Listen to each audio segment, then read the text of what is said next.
오늘은 계속해서 12신조 강의를 이어가도록 하겠습니다. 오늘은 5조항을 함께 살펴볼 건데요. 인간론에 대한 내용이 담겨져 있는 조항입니다. 우리가 화면을 띄워주시면요, 함께 읽어보는 시간을 갖도록 하겠습니다. 12신조 제5조항입니다. 제5조항 시작! 하나님이 사람을 남녀로 지으시되 자기의 형상대로 지식과 의와 거룩함으로 지으사 생물을 주관하게 하셨으니 세상 모든 사람이 한 근원에서 나왔기 때문에 다 동포요 형제다. 아멘. 네. 제가 아까 시작할 때 제 이름을 간단하게 소개했지만 저는 최정민 목사라고 하고요. 네, 지금 EM에서 사역을 하고 있습니다. 제가 KM에서 설교를 하는 새벽 기도를 계속하고 있지만 가끔 KM 성도님께서 굉장히 반갑게 저를 향해 다가오셔서 인사를 하실 때가 있어요. 혹시 최정민 목사님이세요? 화면이랑 많이 달라 보이나 봐요, 제가.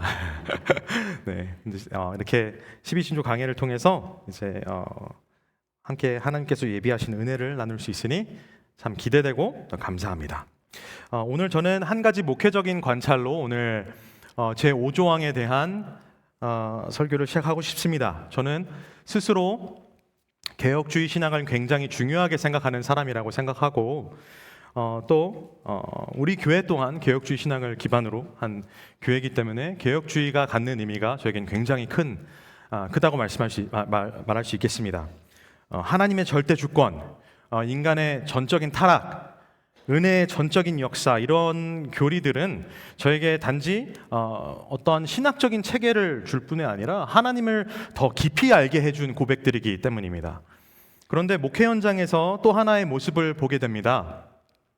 많은 분들이 개혁주의를 들으면서 이렇게 느끼게 되더라고요. 개혁주의는 사람을 너무 부정적으로만 보는 것 아닌가요? 사람을 죄인으로만, 무능한 존재로만 말하는 것 아닌가요? 하는 고민들을 발견할 때가 있습니다. 하나님의 주권을 강조하고 인간의 전적인 타락을 말하다 보니까 마치 개혁주의는 인간을 철저히 부정적으로만 바라보는 신학처럼 오해받는 모습을 보았습니다. 그런데 저는 이 개혁주의에 대해서 한 가지 확신을 가지고 있는 것이 있습니다. 개혁주의는요, 결코 차가운 개혁주의가 아니다라는 것이죠. 바로 따뜻한 개혁주의가 제시하는 신학이 우리에게 더욱더 크게 다가올 수 있다라는 확신을 갖고 있습니다. 그래서 참된 개혁주의는 인간을 함부로 낮추는 신학이 아닙니다. 오히려 하나님이 인간을 어떻게 보시는지를 가장 진지하게 그리고 성경적으로 붙드는 신학입니다. 성경이 말하는 인간은 단지 죄악 덩어리로만 규정되는 존재가 아니라, 물론 우리는 타락했고 스스로를 구원할 수 있는 존재는 아닙니다만, 그러나 동시에 성경에서 분명히 말하는 바가 무엇이냐면 하나님께서 사람을 자신의 형상대로 지으시고 또 하나님과 관계하도록, 교제하도록, 사랑하도록 만드셨다라고 증거하고 있습니다.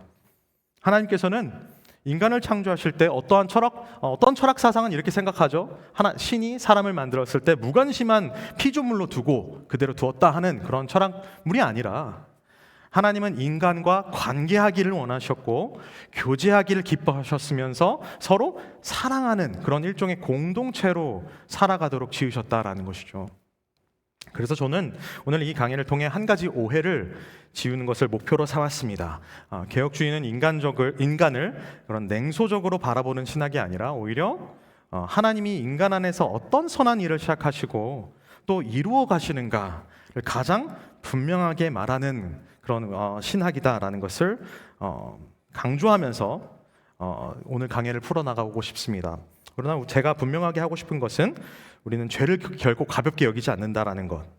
그러나 또한 하나님이 인간을 포기하지 않으셨다라는 이 복음의 소식을 더 크게 고백하는 공동체로 우리가 더 나아가기를 소망합니다. 그래서 오늘 우리는 에베소서 4장을 중심으로 하나님께서 사람을 어떻게 지으셨는가, 그리고 그리스도 안에서 사람을 어떻게 새 사람으로 만들어 가시는가를 함께 살펴보고자 합니다. 그래서 이 말씀을 통해 하나님이 어떻게 인간을 바라보시는가, 그리고 하나님이 우리 안에서 지금도 어떤 일을 행하고 계시는가, 그리고 그 은혜의 역사를 맛본 우리는 과연 다른 이들을, 우리의 이웃들을 어떻게 바라봐야겠는가를 함께 나눠보고자 합니다. 자, 5조항을요 저는 크게 세 가지로 나눠보았습니다. 먼저 5조항을 띄워주시겠어요? 네, 하나님이 사람을 남녀로 지으시되 자기의 형상대로, 그러니까 한 부분이겠고요. 그다음에 지식과 의와 거룩함으로 지으사, 한 부분일 것이고, 세상 모든 사람이 한 근원에서 나왔기 때문에 다 동포요 형제다. 이 세 가지의 큰 막을 가지고 오늘 강의를 진행해 보겠습니다. 자, 먼저 하나님께서 사람을 남녀로 지으시되 자기의 형상대로 지으셨다라고 말합니다. 이 고백은 창세기에서 증거하는 하나님께서 인간을 지으실 때 인간이 누구인가에 대한 근본적인 선언이 담겨져 있는 문구입니다. 인간은 그래서 스스로 정의하는 존재가 아니라 하나님께서 지으심으로 정의하신 존재들이다라는 것이죠. 그래서 인간의 출발점은 자기의 자율성이 아니라 바로 하나님의 창조 역사에 있습니다.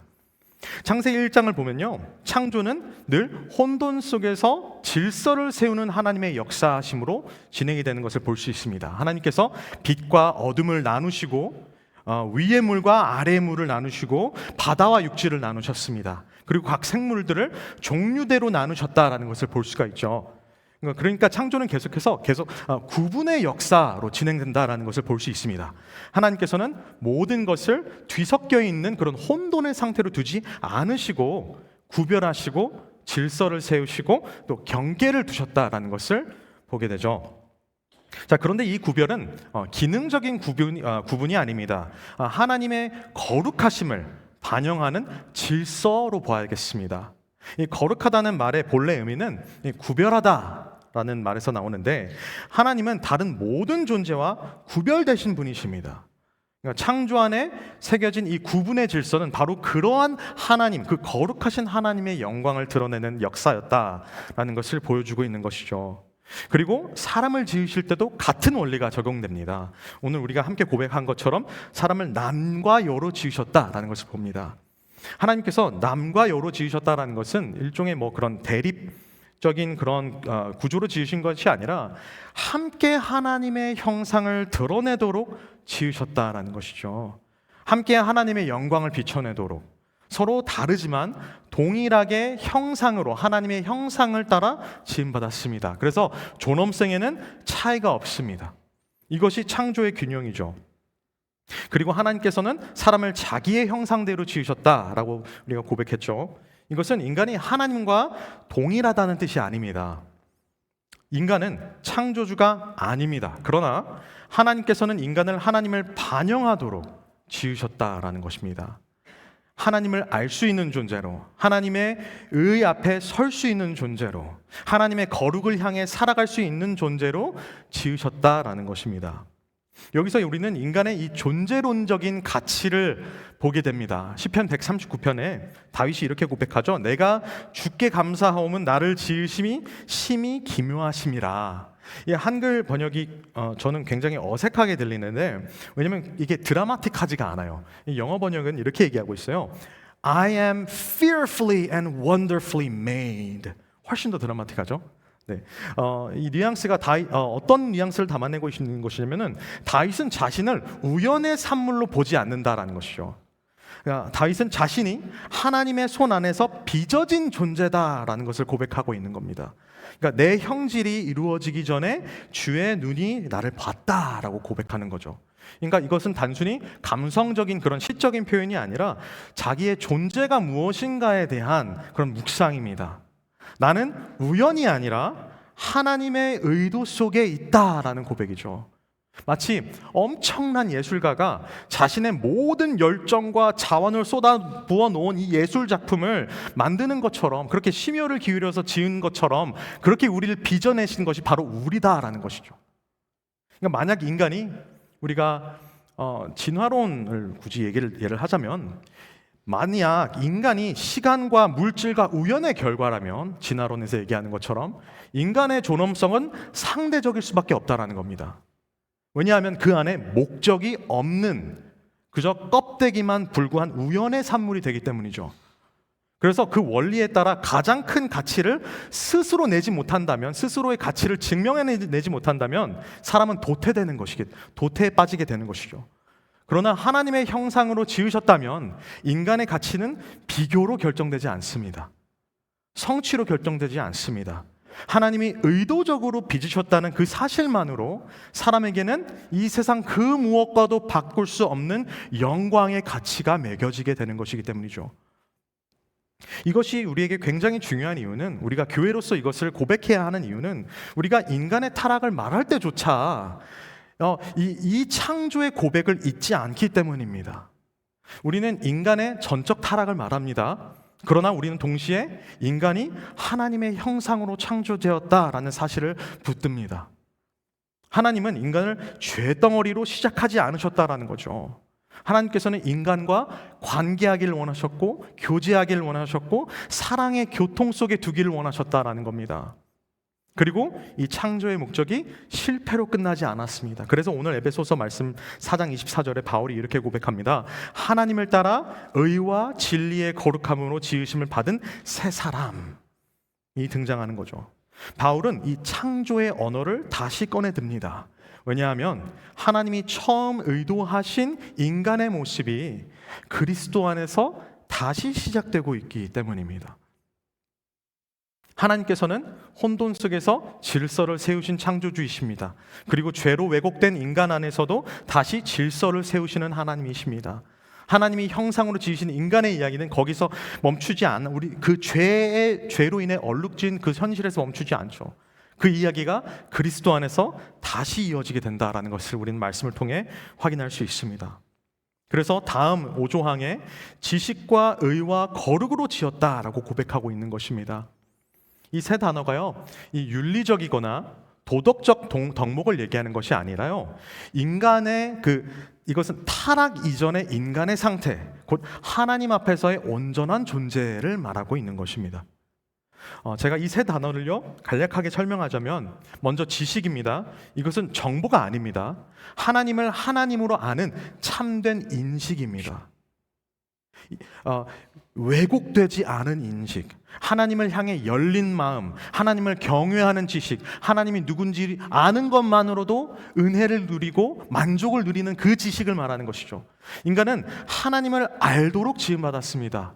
존 칼빈이요, 그래서 이거를 이렇게 정의하는데, 잠깐 제가 똑똑한 척 하자면 라틴어로 sensus divinitatis라는 말을 하는데, 하나님을 향한 감각을 얘기해요. 하나님을 향한 감각, 하나님을 알 수 있도록 지음받은 존재.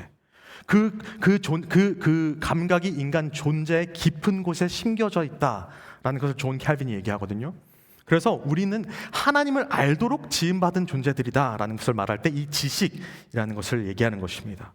다음은 의입니다. 의는 단지 관계가 좋았다는 그런 막연한 말이 아니고요, 의는 인간의 의지와 그의 삶이 하나님의 공의로운 뜻과 완전히 일치되어 있던 상태를 말하는 겁니다.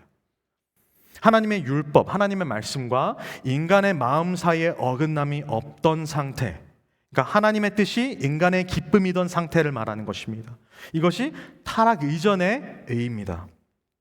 그리고 거룩, 이 거룩은 이 도덕적인 단정함, 도덕적인 완벽함이 아니라, 거룩은 죄로부터 완전히 구별되어 하나님께 전적으로 속해 있는 상태, 그러니까 거룩하신 하나님께 완전히 속해 있는 상태를 말하는 것입니다.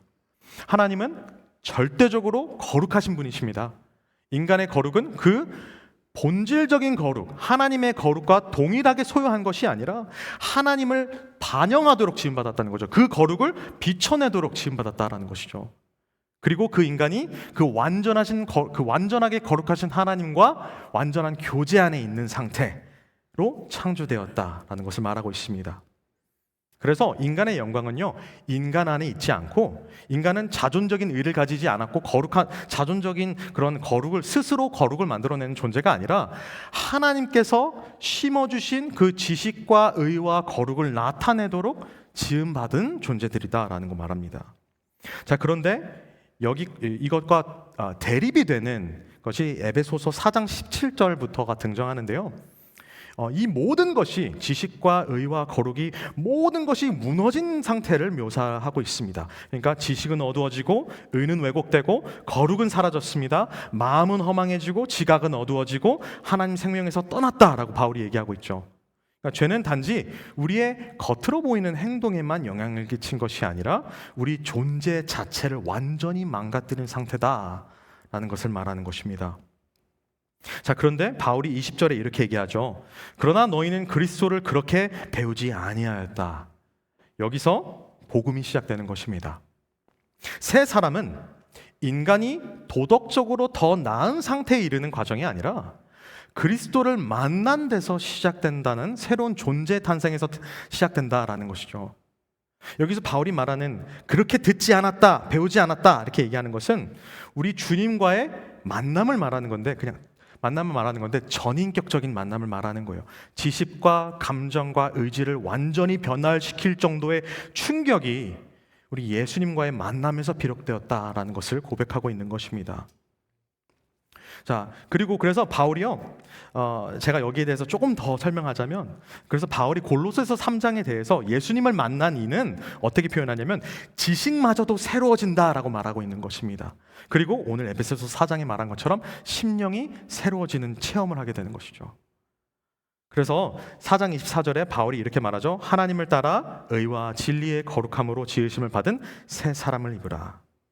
그래서 창조의 언어, 다시 재창조의 언어를 바울이 계속해서 사용하고 있는 것입니다. 우리 예수님께서는요, 참 하나님이시며 동시에 참 사람이십니다. 우리가 붙드는 굉장히 중요한 고백이죠.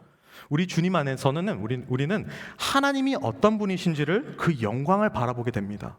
그러나 그와 동시에 우리가 깨닫게 되는 것은 하나님이 의도하신 참 인간의 모습을 보게 된다라는 겁니다. 예수님께서는 하나님의 공의에 완전히 일치된 삶을 사셨고 하나님께 전적으로 속한 거룩을 완전히 이루신 분이십니다. 그래서 그분 안에서 우리는 잃어버린 참 인간의 모습을 발견하게 되는 것이죠. 19세기 최고의 역작 중 하나로 평가받는 레미제라블이라는 책을 들어보셨을 겁니다. 많은 영화로 만들어질 정도로의 대작인데, 이 레미제라블에서 장발장이라는 사람이 등장하죠. 평생 죄수라는 낙인을 지니고 살아가게 됩니다. 그는 법적으로 유죄였고 사회적으로도 유죄였습니다. 그래서 그는 감옥에서 갱생이 되기보다 오히려 사회를 향한 이 복수심을 키워가게 되죠. 그래서 심성은 더욱더 거칠어지고 사회를 향한, 주변 사람들을 향한 증오감은 더욱더 커져만 갔습니다. 그 소설을 읽어보시면요, 그 과정이 굉장히 실감나게 표현되어 있는데, 그러다가 그가 출소한 이후에 한 교회에서 하룻밤을 지내게 된 사건 우리가 다 알 겁니다. 자, 그런데 그가 무엇을 훔쳐서 달아나죠? 은접시화를 훔쳤다가 다시 경찰에게 붙잡혀 돌아오는 일을 겪게 됩니다. 그리고 그 순간 그의 인생이 다시 감옥으로 돌아갈 수 있는 그런 절망적인 순간을 맞닥뜨리게 되죠. 자, 그런데 주교는 그를 고발하지 않습니다. 오히려 이 은촛대를 건네주면서 그를 변호합니다. 그리고 그에게 이렇게 말하죠. 장발장, 나의 형제여, 당신은 이미 악이 아니라 선에 속한 사람이요, 내가 값을 치르는 것은 당신의 영혼을 위해서요, 당신의 영혼을 암담한 생각과 파멸에서 끌어내어 그것을 천주에게 바치려는 것이요 라고 말합니다. 이 주교의 고백이 이 장발장을 완전히 다른 사람으로 만듭니다. 그 감옥 안에서 사회를 향한 그 증오감과 그 모든 것들, 복수심으로 가득했던 그 마음이 완전한 변화를 맞게 되는 것이죠. 법적으로는 변화된 것도 없고 사회적으로 여전히 그러한 변화는 없지만, 그러나 존재의 정체성이 완전히 바뀌는 일을 겪게 됩니다. 그러니까 더 이상 죄수로만 정의되지 않는 사람이 된다라는 것이죠. 왜냐하면 누군가가 그를 다르게 보았기 때문입니다. 그렇게 장발장을 살린 것은 이 주교의 감정적 감동이 아니라 대신 값을 치른 행위였다라는 것입니다. 자, 그런데요, 우리는 이 이야기를 통해서 복음의 그림자를 발견하게 됩니다. 우리가 누리는 복음의 은혜는 이것보다 훨씬 더 깊고 차원을 달리한다라는 것이죠. 우리 주님께서는 단지 은촛대를 내어주신 것이 아니라 자신의 몸을 내어주셨기 때문이죠. 하나님의 공의 앞에서 우리가 받아야 할 형벌을 친히 담당하신 우리 주님, 그렇게 우리로 하여금 의롭다 하게 함을 받는 은혜를 누리게 하신다라는 것입니다. 지식과 의와 거룩으로 새로 세워진 사람은 이러한 변화를 겪게 되는 것입니다. 그래서 예수님을 만난 사람을 결코 하나님께서는 우리를 옛 사람으로 남겨두지 않으십니다. 그리스도의 의를 입은 새 사람으로 우리를 변화시켜 나가시죠. 자, 그런데 우리가 다시 한번 강조하자면 하나님께서는 우리를 그냥 좋게 봐주시는 것이 아닙니다.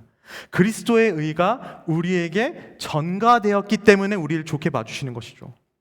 그렇게 우리가 새 사람의 새 사람의 옷을 입게 된 것입니다. 그렇기 때문에 새 사람은 도덕적인 흉내를 내는 사람이 아닙니다.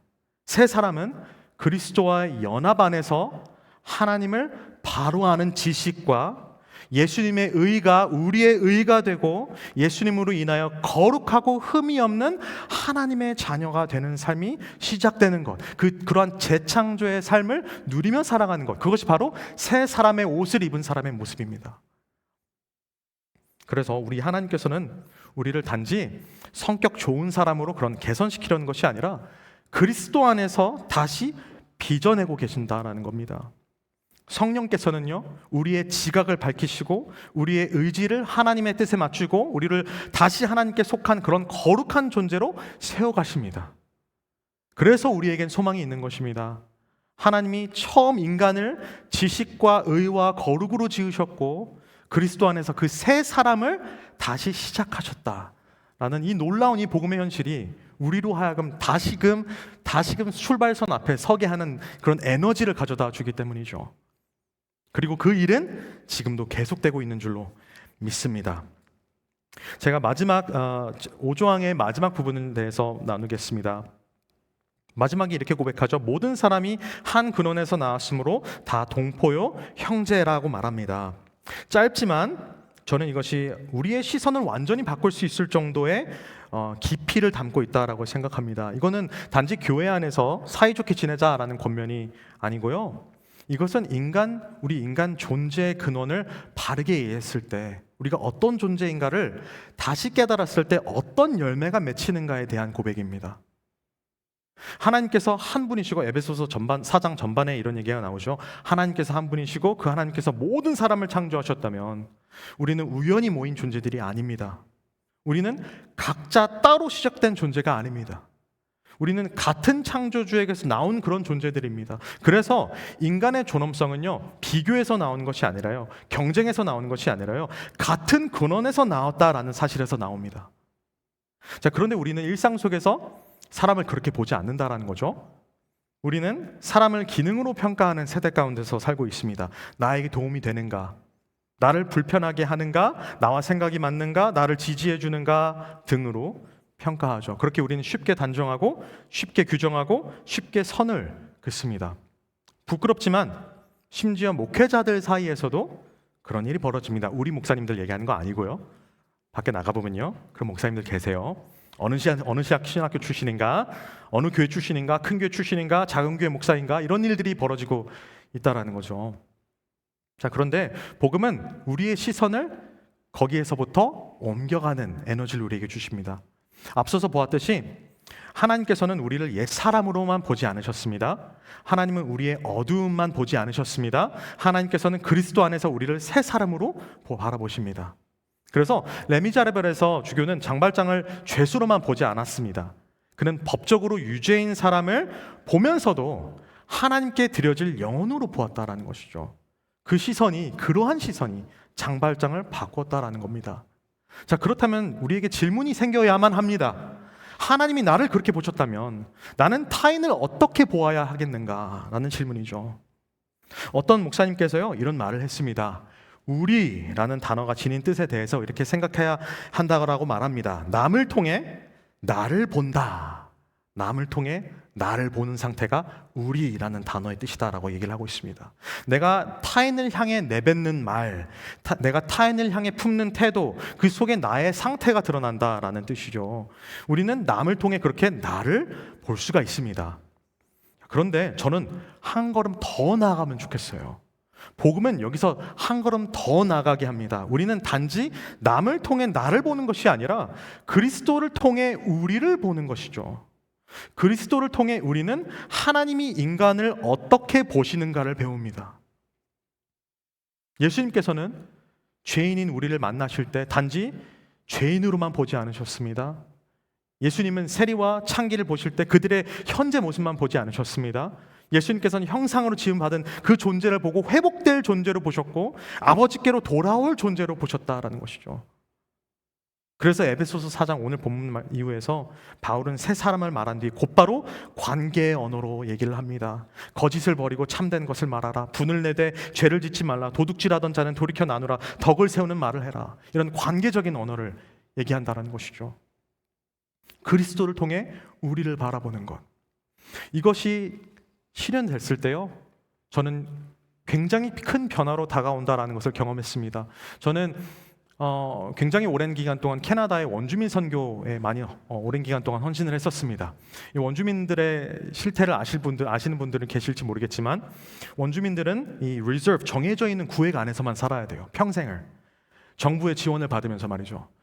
근데 그 정부의 지원이요 굉장히 큽니다. 수천 불의 돈을 매달 지원받습니다. 그 구획 안에 산다라는 조건에 말이죠. 그러니까 겉으로 봤을 때는요, 그들의 집을 가보면은 호숫가에 지어진 집, 그리고 커다란 보트가 있고 집이 굉장히 잘 정돈되어 있고 차도 좋은 차 타고 하시는 그런 분들이 많이 계세요. 근데 그와 반면에 그 사회 안을 들여다보면요, 아픔과 갈등이 있다는 것을 발견하게 됩니다. 제가 고등학교 때 한 집을 방문한 적이 있었습니다. 정부로부터 지원을 받는 분이에요, 분명히. 그런데 아주 쓰러지기 일보 직전에 그런 오두막 같은 곳에 살고 계시더라고요. 그분에게 전도를 하기 위해 집 문을 두드렸는데 그분이 나왔는데 그 상태가요, 말도 못해요. 이 턱에서 막 군뱅이가 막 나오고요, 다 썩어가지고. 왜 썩었냐고 물어보니까 술을 사 먹을 돈을 다 탕진하고 말아가지고 글리스테린, 그 가글을 마셨다라는 거예요. 그 안에 알코올을 섭취하려고. 그래서 계속 섭취하다 보니까 이 살이 다 녹아내렸다라는 것이죠. 그분에게 복음을 전하면서 전 속으로 굉장히 판단을 하고 있었습니다. 아니, 정부에서 3,000불, 4,000불씩 매달 지원해 주는데 왜 이렇게 살지? 이렇게 좋은 환경 가운데 사는데 왜 이렇게 살지? 제가요, 그 엔카운터, 그 만남 이후에 그날 저녁에 하나님과 기도하는데 제가 겉으로 보이기에 멋있는 기도를 하고 있더라고요. 주님 만나주세요. 주님을 만나고 싶습니다. 만나주세요. 이런 기도를 하는데 하나님께서 저의 마음의 눈을 열어주셨던 게 무엇이었냐면, 너가 새 사람 맞냐? 왜 자꾸 옛사람의 모습으로 자꾸 사람을 바라보느냐? 하나님께서는요, 그 사람에게서 예수님의 모습을 보길 바라셨던 거더라고요. 그 썩어 문드러져 가던 그 살, 그리고 어찌할 바를 모르겠는 그 마음 가운데 있는 공허함을 안고 살아가는 그 사람과 함께하고 계시는 예수님을 만나길 바라셨더라고요. 새 사람을 입는다라는 것은요, 이러한 시선의 변화가 일어난다라는 뜻입니다. 저는요, 그것을 맞닥뜨리고 난 이후에요, 이 선교를 향한 패러다임이 완전히 바뀌어버렸어요. 제가 작년에 일본 선교를 얘기하면서도 파트너십 선교 패러다임 얘기하지 않았습니까? 함께 동역하는 선교 패러다임 얘기했습니다. 그런데요, 옛사람의 시선을 가지고는 그러한 선교를 할 수가 없더라고요. 왜냐하면 옛사람의 이 구습을 쫓는 행위는요, 내가 중심이 된 형태를 말하는 것이더라고요. 내가 판단하고 내가 옳고 그름을 얘기하고 내가 하나님이 되어 있는 그러한 행위, 그러한 옛사람의 모습을 계속 쫓는 한 우리는 새 사람으로서 누릴 수 있는 큰 은혜를 누리지 못한다라는 것을 발견하게 됩니다. 사랑하는 성도 여러분, 우리가 누군가를 향해 조금 인내하고 누군가를 향해 조금 더 진실하게 말하고 누군가를 향해 우리의 쉽게 정죄하지 않고 그럴 땐 그것은요, 자비를 베푸는 그런 예의 바른 그런 정도의 선행이 아니라요, 하나님이 우리를 다르게 바라보신다라는 이 은혜를 맛본 재창조의 열매가 되어야 될 줄로 믿습니다. 한 근원에서 창조된 우리가 한 구주 안에서 새 사람으로 다시 시작되었기 때문에 이제 우리의 시선도 새롭게 되는 것이죠. 우리는 더 이상 사람을 과거로만 보지 않게 되는 겁니다. 더 이상 사람을 실수로만 보지 않게 되고요, 오히려 우리는 그리스도를 통해 그 사람을 바라보게 된다라는 겁니다. 그래서 바로 이 지점에서 우리의 소망이 시작되는 것 같습니다. 만약 인간이 우연의 산물이라면 우리는 서로를 소모해도 괜찮은 존재일 것입니다. 그러나 하나님의 형상을 따라 우리를 지으셨다면, 그리고 그리스도 안에서 새 사람을 시작하셨다면 우리는 서로를 함부로 대할 수 없는 것이죠. 남을 통해 나를 보지만 그리스도를 통해 우리를 바라보는 것, 그리고 그 시선이 우리의 관계를 조금씩 바꾸어 갑니다. 그래서 믿는 자에게는 소망이 있습니다. 하나님이 형상대로 지으신 이 인간의 이야기가 그리스도 안에서 다시 시작되었고 그 새 생명이 우리의 관계 속에서 자라가고 있기 때문이죠. 하나님이 우리를 다르게 보셨기에, 은혜의 시선으로 바라보셨기에 이제 우리는 세상을 다르게 보는 것입니다. 아까 우리 동남아 미사모가 귀한 찬양을 올려드렸는데 우리는 인간이 누구인지를 다시 보아야 될 줄로 믿습니다. 그 찬양의 고백처럼요, 하나님이 필요한 존재를 그 안에서 발견하지 못한다면 우리의 선교는 열매를 맺지 못할 것입니다. 하나님의 창조의 질서에 따라 지음받은 우리, 그러나 죄로 인하여 얼룩진 우리, 그렇지만 여전히 우리를 사랑하시기에 예수님을 우리에게 주신 하나님의 이 사랑 이야기, 거기에서 우리의 소망이 샘솟는 줄로 믿습니다. 우리는 때때로 하나님께서 지으신 그 형상을 온전히 드러내지 못하고 살아갈 때가 있습니다. 우리의 지식은 흐려지고 우리의 의지는 흔들리고 우리의 거룩은 쉽게 무너질 때가 있습니다. 옛사람의 흔적 우리는 부인할 수 없습니다. 그런데 복음은 여기서 멈추지 않습니다. 바울이 고백하는 것처럼 말이죠. 그러나 너희는 그리스도를 그렇게 배우지 아니하였다. 이 말은 끝이 아니란 말이죠. 우리는 스스로 완성할 수 없습니다. 그러나 하나님께서는 시작하셨습니다. 그리고 하나님께서 멈추지 않으십니다. 포기하지 않으십니다. 하나님이 형상으로 지으신 이 인간의 이야기, 하나님께서 완성해 나가십니다. 그 끝을 향해 달려가고 있는 것입니다. 그래서 우리는 절망의 사람들이 아닌 줄로 믿습니다. 우리는 아직 빚어지고 있는 사람들이기 때문이죠. 혹시 이 가운데 나를 여전히 완성되기 이전에 그런 부족한 모습으로만 바라보고, 내 스스로를 부족한 모습으로만 바라보고 계신 분이 계신지 안지 모르겠습니다. 또는 다른 사람을 볼 때 이것밖에 안 되나? 언제까지 기다려줘야 되는가? 하는 마음으로 남을 바라보는 사람이 있을 수도 있겠습니다. 그러나 우리 하나님께서 포기하지 않으셨대요. 우리를요. 그리고 그 사람을 말이죠. 이것이 우리에게 주는 희망이 무엇일까요? 이것이 우리에게 주는 이 시선의 변화가 무엇일까요? 이것을 우리 안에서 다시 발견하길 원합니다. 하나님께서 나를 바라보시는 이 은혜의 시선, 그 은혜의 시선을 통해서 남을 바라보는 우리들, 그러한 공동체가 우리 가운데 세워지기를 소망합니다.